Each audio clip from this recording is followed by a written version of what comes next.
Life is all about balance. Am I right? It's totally possible to be healthy and enjoy the finer things in life. On Gem and Tonic, I'm here to spill the tea, well, maybe in this case the twisted tea, on all things health coupled with a cocktail. Like I said, balance, right? Let's get at it. What is up, guys? It's your host, Allie, coming at you with the first ever episode of Gem and Tonic. So like I said in the intro, what we're talking about here is all about some bomb drinks and all things health. Might seem like a weird combo, but hear me out. So I'm a 20-something-year-old who values health, but also values having a great time, and I firmly believe balance is everything. So I'm going to bring you two of my favorite things all in one, and we're going to call it Gem and Tonic. All right, so let's get to it. Today, I'm going to be reviewing Crook and Marker seltzers. So they have a few different lines of drinks. I grabbed the seltzers because seltzers are life and it's summertime and I just feel like they're perfect. They also have some other varieties. They have a tea, a lemonade, a soda, and a coconut variety. The company is actually pretty cool. The creator, Ben Weiss, founded those Bai antioxidant drinks, and his whole goal making those and Crook and Marker is to find a balance between flavor and good for you. That's totally my jam, totally up my alley, so I thought this would be a perfect drink to kick things off with. They're pretty much all natural, gluten-free, vegan, all the things, no sugar, so that's really cool. Just looking at the cans, they're really cute. Like, they're really aesthetic. They say right on them, USDA, organic, super grain alcohol, whatever that means. Let's get right to it. I'm going to try all four out of this variety pack. There are 4 different flavors and they all look freaking scrumptious. First, I'm going to start with the coconut pineapple. Okay, I should also mention that they are 80 calories, zero net carbs. Oh, that's so good. Okay. So being a seltzer, I kind of expected they would be a little bit more spicy, you know, like when you open something that's really carbonated, and they're not. They're really smooth, and I love that. I hate when drinks like hit you in the face with how carbonated they are. So really, really good.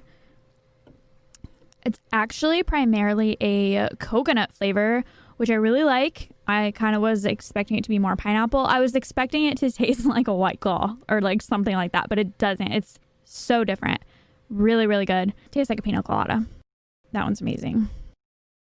Okay, next up is the strawberry lemon. Really good. Not anything like the other one. Again, it's not like spicy or bitey at all. It tastes like if you go to the fair and you get a strawberry lemonade shake up. That's literally what it tastes like.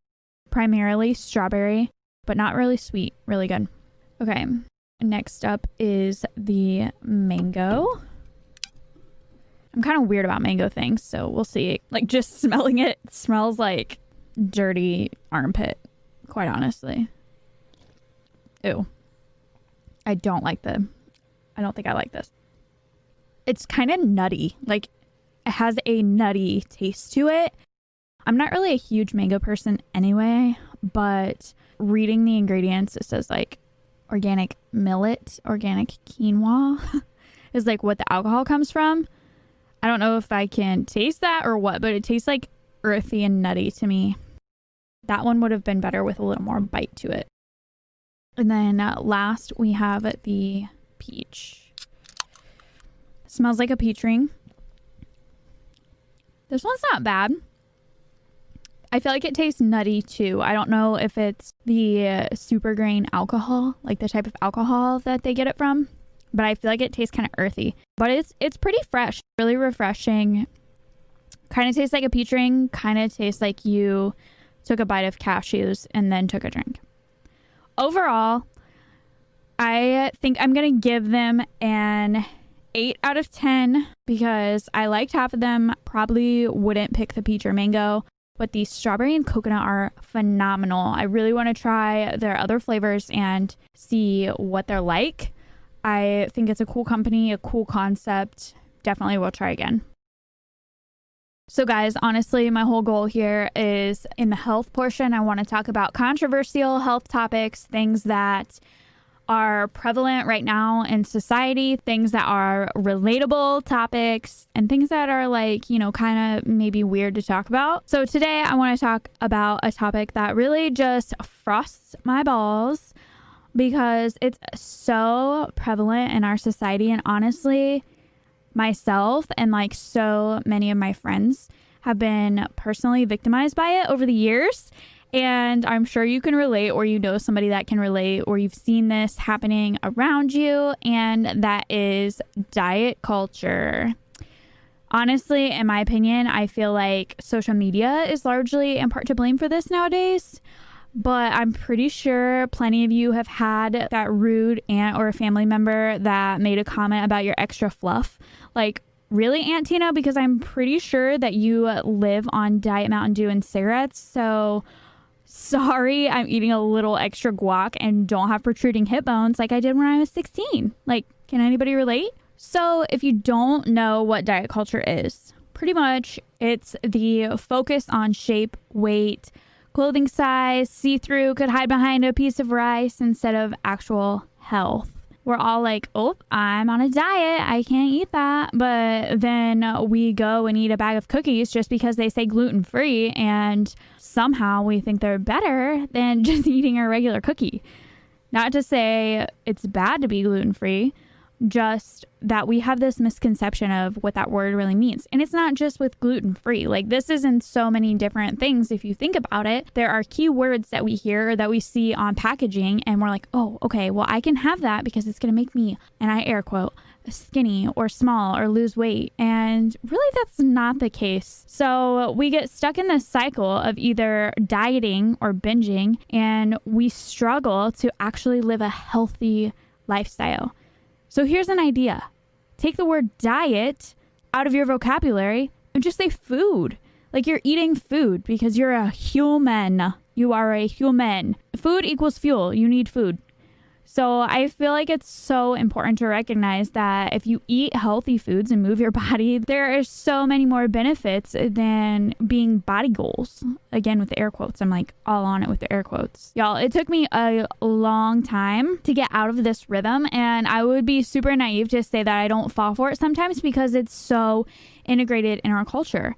But I will tell you, when I stopped wasting money on 100-calorie packs and pre-made smoothies, like, the ones that are in the cooler case at Walmart, you know what I'm talking about, I found a lot more enjoyment in eating, and am perfectly cool with having a homemade smoothie full of superfoods or high-quality protein, fruits, veggies, maybe putting some Cool Whip on top, and then eating a salad with good old ranch on the side because it doesn't say light on the bottle. Or eating real Oreos with the cream filling instead of the little wafer thing that tastes like an Oreo farted and says 100-calorie pack on it. Here are my top tips for emerging from diet culture with a better, less restrictive, yet health-focused mindset. Number 1, stop buying the shit. Have you ever paid attention to how freaking expensive, quote, diet foods are? Just buy the fruit, buy the veggies, buy the oats, like, make the shit yourself. Number 2, understand, really understand that there is no such thing as lose 10 pounds in 10 days that is in any way, shape, or form healthy or sustainable. Be there for the long haul and praise yourself on the little healthy changes that you make, like quitting diet soda for water. That's huge. Number 3, consciously catch yourself. If you find yourself saying superficial things like, well, I'd go on a run if I was smaller so people wouldn't see my fat when I run. Yup. Catch yourself saying those things and remind yourself that no one gives an F what you look like when you run. Go freaking run. It's good for your heart. Number 4, find a support system. Find a support system. If you're surrounded by negativity, you'll breed negativity. Simple as that. Go find people who love and support you and who also feed and move their bodies out of self-respect, not scale respect. All right, y'all. So I'm just going to go ahead and wrap it up for today. But thank you so much for tuning in. Make sure to subscribe, share, and tell your friends to come listen. Every week, I'm going to be coming at you with a drink review and a controversial health topic. So if you have any drink review requests or health topics you want me to cover, please send them to me via email at allieandersonfit@gmail.com or shoot me a DM on Insta at allieandersonfit. See you next week. Guys, if you haven't heard about Anchor, it's the easiest way to make a podcast. Let me explain. So first of all, it's free, and who doesn't love free? And there's creation tools that allow you to record and edit your podcast right from your phone or computer. Anchor will distribute your podcast for you so it can be heard on Spotify, Apple Podcasts, and many more. You can make money from your podcast with no minimum listenership. It's everything you need to make a podcast in one place. Download the free Anchor app or go to anchor.fm to get started. That's anchor.fm to get started.